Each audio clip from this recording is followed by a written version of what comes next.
আসসালামু আলাইকুম। আশা করতেছি প্রত্যেকে ভালো আছো।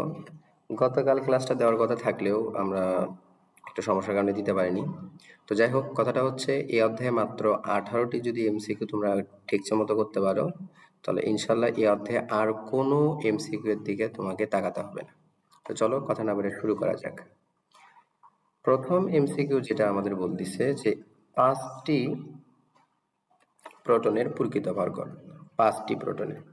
তাহলে আমরা একটি প্রোটনের ভর জানি এবং তোমরা সবাই ক্যালকুলেটরে বের করতে পারো, আমি এটা বিশ্বাস করি। 1.675 গুণন 10⁻²৪ গ্রাম, এটা একটি প্রোটনের ভর। তাহলে প্রশ্নে বলছে 5টি প্রোটন, তাহলে আমরা কি করবো, এর সাথে 5 গুণ করে দেব। তাহলে এটা যদি আমরা গুণ করতে পারি তাহলে আমাদের আসবে 8.36 গুণন 10⁻²৪ গ্রাম। ওকে, তাহলে এইটা হচ্ছে আমাদের রাইট অ্যান্সার।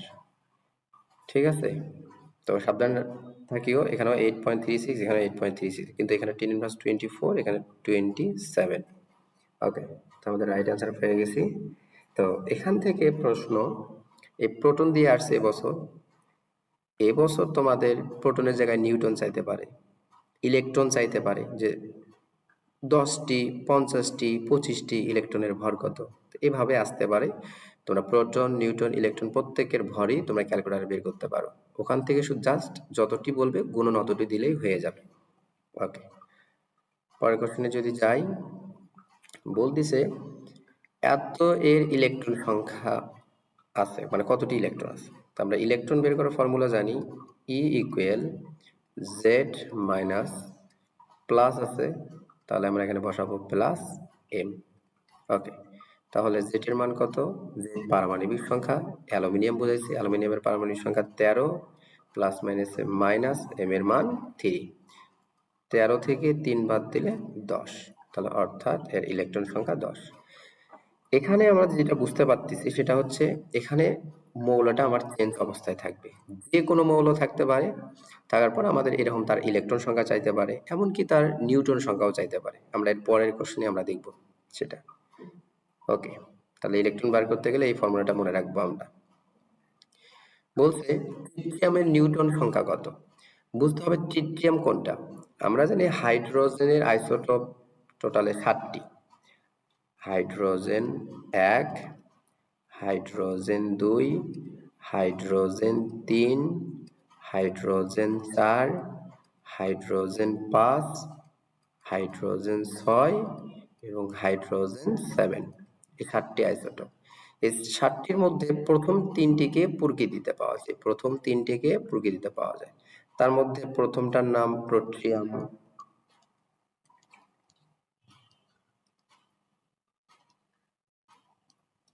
দ্বিতীয়টার নাম আমাদের ডিউটেরিয়াম,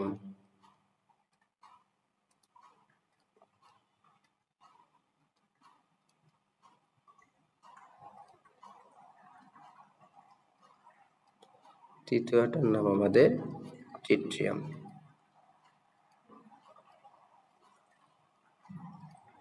ওকে, তো এখন এই সেই ট্রিটিয়াম আমরা বুঝতে পারছি, ট্রিটিয়ামের ভর সংখ্যা আমাদের 3 আর হাইড্রোজেনের পারমাণবিক সংখ্যা 1, এটা আমরা সবাই জানি। এখন নিউটন সংখ্যা বের করতে গেলে n সমান a মাইনাস জেড, আমরা প্রত্যেকেই জানি। এ হচ্ছে ভর সংখ্যা, ভর 3, জেড পারমাণবিক সংখ্যা 1, তাহলে 3 থেকে 2 বাদ দিলে 1, অর্থাৎ ট্রিটিয়ামের নিউটন সংখ্যা আমাদের কত? 2। গ নম্বর হচ্ছে রাইট অ্যান্সার। এখানে আমাদের প্রশ্নটা এভাবে চেঞ্জ হয়ে আসতে পারতো যে হাইড্রোজেনের শেষের আগেরটির নিউটন সংখ্যা কত, অথবা হাইড্রোজেনের আইসোটোপের শেষেরটির নিউটন সংখ্যা কত। মানে যে কোনো একটা পরীক্ষায় আসতে পারতো, পোট্রিয়ামের নিউটন সংখ্যা কত, ডিউটিয়ামের নিউটন সংখ্যা কত, যে কোনো একটা আসতে পারতো। ওকে, তো আমরা একটা প্রশ্নের অপোজিটে আমরা আরো বিভিন্ন প্রশ্নের সাথে সম্পৃক্ত হচ্ছি আর কি। বলছে কোনটি এন্টিমনির ল্যাটিন নাম, এটা হবে স্টিবিয়াম। আর্জেন্টাম, এটা হচ্ছে আমাদের সিলভার, সিলভারের বৈজ্ঞানিক নাম। ওকে, ওয়ারাম, এইটা হচ্ছে গোল্ডের বৈজ্ঞানিক নাম। ওকে, আর এসটা নাম, এটা হচ্ছে টিনের বৈজ্ঞানিক নাম। ওকে, আশা করতেছি বুঝছি। পরের কোশ্চেন বলছে নিচের কোন মৌলের ইলেকট্রন, প্রোটন ও নিউটন সংখ্যা সমান? এই ধরনের প্রশ্ন যখন বলবে যে নিচের কার ইলেকট্রন, প্রোটন, নিউটন সমান, তখন আমরা একটাই করব, সেটা হচ্ছে অপশনে যে মৌলগুলো আছে তাদের পারমাণবিক সংখ্যাগুলোর মধ্যে কোনটা জোড় খুঁজে বের করব। অক্সিজেন 8, সোডিয়াম 11, ফ্লোরিন 9, ফসফরাস 15, এদের পারমাণবিক সংখ্যা। এর মধ্যে জোড় অক্সিজেন, তাহলে টার্গেট আমার এর কাছে। তাহলে অক্সিজেনের আমরা জানি প্রোটন সংখ্যা বা পারমাণবিক সংখ্যা 8, ভর সংখ্যা আমাদের 16। তাহলে আর প্রোটন সংখ্যা বা পারমাণবিক সংখ্যা 8, নিউটন সংখ্যা 16 থেকে 8 বাদ দিলে মানে এ মাইনাস জেড, এ মানে ভর, ভর আমাদের 16 আর পারমাণবিক সংখ্যা 8, বিয়োগ করলে 8, ইলেকট্রন সংখ্যা নিরপেক্ষ অবস্থা প্রোটন আর ইলেকট্রন আমাদের সমান অর্থাৎ 8। তাহলে প্রোটন আমাদের 8, নিউট্রন আমাদের 8, ইলেকট্রন আমাদের 8, অর্থাৎ আমাদের অপশন হচ্ছে রাইট অ্যান্সার। তাহলে যখনই আমাদের প্রশ্নে ইলেকট্রন, প্রোটন, নিউট্রন সমান হওয়ার কথা বলবে, আমরা প্রথম টার্গেট করব পারমাণবিক সংখ্যা কার জোড় আছে, এই জোড় সংখ্যার দিকে আমরা টার্গেট করব। ওকে ফাইন, পরের কোশ্চেনে যাব আমরা। কোন দুটি আয়নের ইলেকট্রন সংখ্যা সমান? এটা বহুপদী ছিল, আমরা একটু ডাইরেক্ট এভাবে লিখছি, ক খ আকারে লিখছি। এটা 1 2 3 আকারে ছিল। 1 2 হতে পারে, 2 3 হতে পারে, 1 3 হতে পারে, 1 2 3 হতে পারে। আমরা প্রত্যেকের ইলেকট্রন বের করব। ক্যালসিয়াম 2+ এর যদি আমরা ইলেকট্রন বের করি, তাহলে ইলেকট্রন সমান Z মাইনাস প্লাস আছে, তাহলে প্লাস M। তাহলে Z এর মান কত? ক্যালসিয়ামের 20 মাইনাস এখানে আয়ন আছে কত 2, তাহলে 18। আমরা যদি সালফারের করি, E সমান Z মাইনাস মাইনাস আছে, তাহলে মাইনাস M। তাহলে Z এর মান কত? সালফারের 16 মাইনাস মাইনাসে প্লাস, এখানে 2, তাহলে 18। তাহলে এটা সঠিক। আচ্ছা, আমরা এগুলো একটু চেক করি। আমরা যদি প্রথমে স্ক্যান্ডিয়াম করি, স্ক্যান্ডিয়ামের ইলেকট্রন Z প্লাস আছে প্লাস M, তাহলে Z আমাদের কত? স্ক্যান্ডিয়ামের 21 প্লাস মাইনাসে মাইনাস, এখানে কত আছে 3, তাহলে এখানে কত? 18। ওকে, আমরা যদি আয়রনের ইলেকট্রন বের করি, তাহলে কত? Z মাইনাস প্লাস আছে প্লাস M, তাহলে Z এর মানে আয়রন 26 মাইনাস 3, তাহলে 26 থেকে 3 বাদ দিলে 23, তাহলে এটা আমাদের হচ্ছে না। তাহলে অবশ্যই বোঝা যাচ্ছে ক আর গ নম্বর হবে আমাদের রাইট অ্যান্সার। তারপর আমি একটু চেক করি, ক্লোরিনের যদি বের করি আমরা, Z মাইনাস মাইনাস আছে মাইনাস M, Z এর মান আমাদের কত? 17 মাইনাস মাইনাস প্লাস 1, তাহলে কত? 18। ওকে, ফসফরাস যদি আমরা করি electron Z minus minus M, তাহলে Z এর মান phosphorus 15 minus minus plus M এর মান 3, তাহলে কত? 18। ওকে, বুঝতে পারছি বিষয়টা। ওকে, পরের কোশ্চেন, কোন পরমাণু মডেল অনুসারে, বোর পরমাণু মডেল অনুসারে নিচের কোনটির বর্ণালী ব্যাখ্যা করা যায়? আমরা জানি বোর পরমাণু মডেল অনুযায়ী শুধু একটি ইলেকট্রনের বর্ণালী ব্যাখ্যা করা যায়, একটি ইলেকট্রনের বর্ণালী ব্যাখ্যা করা যায়।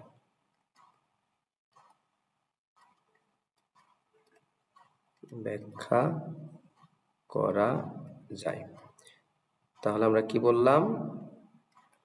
আমরা বোরের অনুসারে কয়টা পরমাণুর বর্ণালী ব্যাখ্যা করতে পারি? একটি।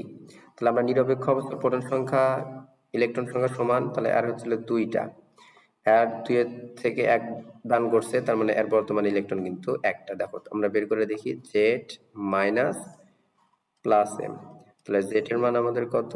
2, হিলিয়াম প্লাস মাইনাস M এর মান কত? 1, তাহলে 2 এর থেকে 1 বাদ দিলে 1, তার মানে এর কাছে একটা ইলেকট্রন আছে, তার মানে এর বর্ণালী ব্যাখ্যা করা সম্ভব। যখনই আমাদের বলবে কার বর্ণালী ব্যাখ্যা করা সম্ভব, আমরা সর্বদাই খুঁজবো কার ইলেকট্রন একটি আছে। যার ইলেকট্রন একটি থাকবে তারই বর্ণালী ব্যাখ্যা করতে সক্ষম হবে। যার ইলেকট্রন নাই বা ইলেকট্রন আছে কিন্তু একের বেশি, তাদের বর্ণালী ব্যাখ্যা করা যাবে না। ওকে, পরের কোশ্চেনে আমরা যাব। খুবই ইম্পর্টেন্ট কোশ্চেন কিন্তু এগুলা। n সমান 4 এবং l সমান 2 হলে কোনটি সম্ভব? দেখো আমরা l এর মান যখন 0 1 2 3 4 এভাবে এভাবে আমরা জানি, তখন আমরা জানি যখন 0 হবে তখন আমাদের বোঝাবে কাকে? 0 হইলে আমার S, 1 হইলে P, 2 হইলে 3, সরি কি বলতেছি, 1 হলে P, 2 হলে D, 3 হলে F, 4 হইলে G, এইভাবে আমাদের চলতে থাকবে। তো এখানে আমাদের যেটা বোঝাচ্ছে প্রধান কোয়ান্টাম সংখ্যা 4, n এর মান 4, সহকারী কোয়ান্টাম সংখ্যা L, 2 অর্থ D, তাহলে 4D আমাদের সম্ভব। ওকে, তাহলে এই শর্ত অনুযায়ী আমাদের 4D অরবিটাল সম্ভব। n সমান 3 হলে কোনটি অসম্ভব বলছে? অসম্ভব মানে সম্ভব নয়। তাহলে আমরা জানি n সমান 3 হলে l এর মানটা হবে 0, 1, 2। কারণ কি? আমরা যখন l বের করি l এর মানটা হয় 0 হয়ে n-1 পর্যন্ত। ওকে, তাহলে আমরা যখন এখানে n এর মান 3 পাচ্ছি, 3 - 1 2, তাহলে কোথায়? 0 থেকে 2 পর্যন্ত। তাহলে এখানে 0 এর জন্য s, তার মানে 3s, প্রধান আছে 3, 1 এর জন্য p, তাহলে 3p, 2 এর জন্য d, তাহলে 3d। এগুলো সম্ভব, এগুলো সম্ভব। তাহলে সম্ভব নয় কোনটা? আমাদের 3p, এই অরবিটালটি সম্ভব নয়। 3f এটা সম্ভব নয়। কোনটিতে আগে ইলেকট্রন প্রবেশ করবে? আমরা জানি যেখানে n+l এর মান কম, যেখানে দুইটা নিয়ম। 1 নম্বর, যেখানে n+l এর মান কম সেখানে আগে ইলেকট্রন যাবে। 2 নম্বর যে কথাটা জানি সেটা হচ্ছে দুটি অরবিটালে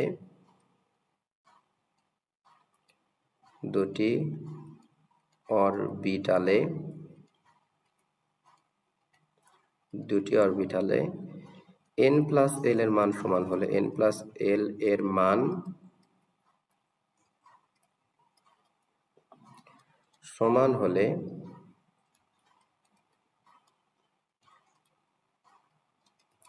যেখানে n এর মান কম, যেখানে n এর মান কম। তো দুটি অরবিটাল n+l এর মান সমান হলে যেখানে n এর মান কম সেখানে আগে ইলেকট্রন প্রবেশ করে। তাহলে আমরা যদি এখানে এদের n+l বের করি, তাহলে 5s এর ক্ষেত্রে n+l, তাহলে n+l, n এর মান 5, s এর জন্য l এর মান 0, তাহলে এখানে হচ্ছে কত? 5। আমরা যদি এখানে অনুরূপভাবে l এর মান কত? 5, d এর জন্য l এর মান 2, তাহলে কত হচ্ছে? 7। ওকে, 4p এর জন্য n এর মান 4, p এর জন্য l এর মান 1, তাহলে কত হচ্ছে? 5। এখানে n এর মান 4, f এর জন্য l এর মান 3, তাহলে কত হচ্ছে? 7। তো একটু খেয়াল করো, এখানে হচ্ছে আমাদের 5, এখানে 7, এখানে 5, এখানে 7, তাহলে আমাদের n+l এর মান এখানে 5 আর এখানেও 5, দুইটা সমান এবং কম। তাহলে এই দুটাতে আমাদের দেখতে হবে যেখানে n এর মান আবার কম, তাহলে এখানে n এর মান আমাদের কত? 5, এখানে n এর মান আমাদের 4, অর্থাৎ আমাদের রাইট অ্যান্সার হচ্ছে গ নম্বর 4p। n+l এর মান এখানে দুইটাতে সমান হওয়ার কারণে যেখানে n এর মান কম সেখানে আগে ইলেকট্রন প্রবেশ করবে। ওকে, বুঝছি আশা করি। 4f এ n+l এর মান কত? খুবই সহজ, 4f অরবিটালে n+l, তাহলে n এর মান 4। আমরা জানি যখন l এর মান 0, 1, 2, 3, 4 এভাবে হয়, তখন 0 এর জন্য s, 1 এর জন্য p, 2 এর জন্য d, 3 এর জন্য f, 4 এর জন্য g, এভাবে আমাদের আসে। তো এখানে f মানে কত? 3, তাহলে 4 + 3 অর্থাৎ 7, এটা হচ্ছে আমাদের রাইট অ্যান্সার। m শক্তি স্তরে কতগুলো ইলেকট্রন আছে? যখন আমাদের ইলেকট্রন অরবিটালের কথা বলবে তখন আমরা তিনটি কথা মনে রাখবো। প্রথম কথা, শক্তি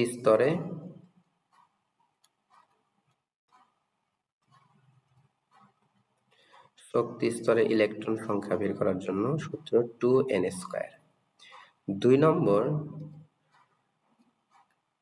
উপশক্তি স্তরে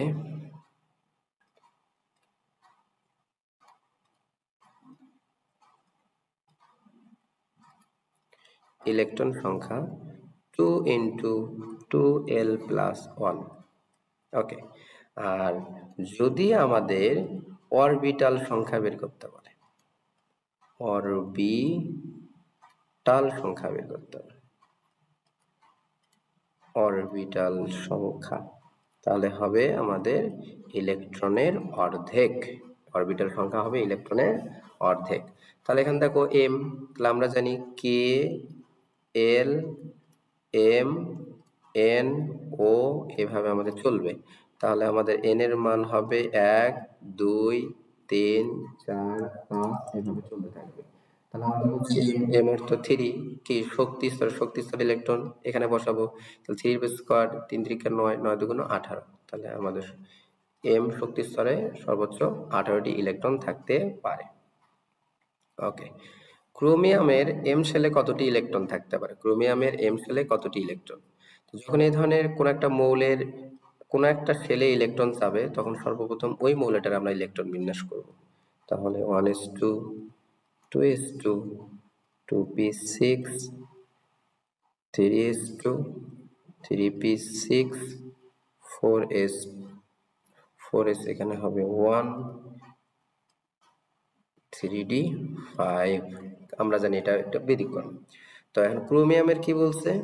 ক্রোমিয়ামের 3+। তাহলে ক্রোমিয়ামের 3+ এর যখন ইলেকট্রন বিন্যাস করব, তখন হবে 1s2, 2s2, 2p6, 3s2, 3p6, 4s এখান থেকে যাবে একটা, আরো দুইটা, তাহলে 3d হবে আমাদের 3। ওকে, তাহলে এই যে আমাদের এটা কে, এই যে 2, এটা হচ্ছে আমাদের এল, এটা আর এটা মিলে 3, তার মানে এম। তাহলে এম এ আছে, কেতে আছে 2টা, এল এ আছে 8টা, এম এ আছে 6 আর 2 8, 8 আর 3 11। তাহলে আমাদের সঠিক আনসার হবে গ নম্বর। তাহলে এই ধরনের কোন একটা মৌলের কোন একটা শক্তি স্তরে আমাদের ইলেকট্রন সংখ্যা জিজ্ঞেস করলে সর্বপ্রথম তার ইলেকট্রন বিন্যাস করব, তারপর যে আয়ন অবস্থা আছে সেই আয়ন অবস্থায় গিয়ে আমরা দেখব কার কাছে কতগুলো ইলেকট্রন আছে। ওকে, পরের কোশ্চেন, পরমাণুর এন শেলে কতটি উপশক্তি স্তর আছে? এটা 4টা, এটা আমরা সবাই বুঝতেছি, কে এল এম এন, কে এল এম এন, তাহলে 4টা, 1 2 3 4। ওকে, পরেরটাতে আমরা বলছি এল সমান 3 হলে প্রাপ্ত উপশক্তি স্তরে ইলেকট্রনের ধারণ ক্ষমতা কত? খুবই সহজ, উপশক্তি স্তর। তাহলে উপশক্তি স্তরে ইলেকট্রন ধারণ ক্ষমতার সূত্র আমরা দেখে আসলাম 2 × 2l + 1। তাহলে আমরা যদি দেখি 2 × 2 × l এর মান 3 + 1, 3 2 6 7, 7 2 14 আমাদের রাইট অ্যান্সার। ওকে, n-1 d10 ns1 ইলেকট্রন বিন্যাসের নিচের কোনটি? এটা একটা অপশন ভুল আছে, এটা হবে কপার। তাহলে এটাই হচ্ছে আমাদের রাইট অ্যান্সার। আমরা পরিপূর্ণ এবং অর্ধপূর্ণ বেরিয়ে আমরা সবাই জানি, তাছাড়া তোমরা ইলেকট্রন বিন্যাস করে দেখতে পারো। পরেরটা, পৃথিবীর বয়স নির্ধারণে ব্যবহৃত আইসোটোপের নিউটন সংখ্যা কত? তাহলে পৃথিবীর বয়স নির্ধারণে আইসোটোপটা হচ্ছে কার্বন। কার্বনের বয়স নির্ধারণে ব্যবহৃত হয় কার্বন। কি ব্যবহার হয়? কার্বন। ওকে, তো কার্বনের কয়টা আইসোটোপ? কার্বনের আইসোটোপ সংখ্যা হচ্ছে 3টা, কার্বন 12, কার্বন 13, কার্বন 14। কার্বনের 3টা আইসোটোপ, তার মধ্যে কার্বন 14 দ্বারা পৃথিবীর বয়স নির্ধারণ করা হয়। তাহলে এর যদি আইসোটোপ সংখ্যা নিউটন সংখ্যা আমরা বের করি a - z, তাহলে কি হবে? এর মান 14 - z কত? 6, অর্থাৎ 8। তাহলে গ নম্বর হচ্ছে আমাদের রাইট আনসার। 18 এবং আমাদের আজকের দিনের সর্বশেষ কোশ্চেন, সেটা হলো টেকনিশিয়াম 99 মেটাবলিজম থেকে কোন রশ্মি নির্গত? অবভিয়াসলি এটা হচ্ছে গামা রশ্মি। দেখো এই সি দিয়ে তোমরা আরেকটা মনে রাখতে পারো, কোবাল্ট। এই দুইয়ের মধ্যে কোনো একটা এমসিকিউ ইনশাআল্লাহ আসবে, কোবাল্ট। তাহলে এই কোবাল্ট 60 থেকেও আমাদের এই গামা রশ্মি নির্গত হয়। তাহলে TC90 টেকনিশিয়াম 99 থেকেও আমাদের গামা রশ্মি নির্গত হয়, কোবাল্ট 60 থেকেও আমাদের গামা রশ্মি নির্গত হয়। এবং যদি প্রশ্ন বলে সবচেয়ে সবচেয়ে ক্ষতিকর রশ্মি কোনটি?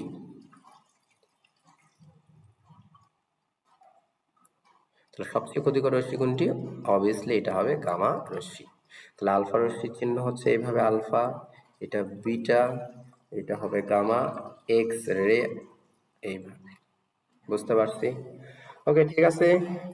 তোমরা পাশে থেকে সাপোর্ট করবা ইনশাল্লাহ। ধারাবাহিকভাবে প্রত্যেকটা অধ্যায় আমরা তোমাদের এভাবে দেব ইনশাল্লাহ, যাতে তোমাদের যারা একটু কম পড়তে চাও তাদের জন্য একটু যেন সুবিধা হয়। ওকে, ধন্যবাদ সবাইকে। আসসালামু আলাইকুম।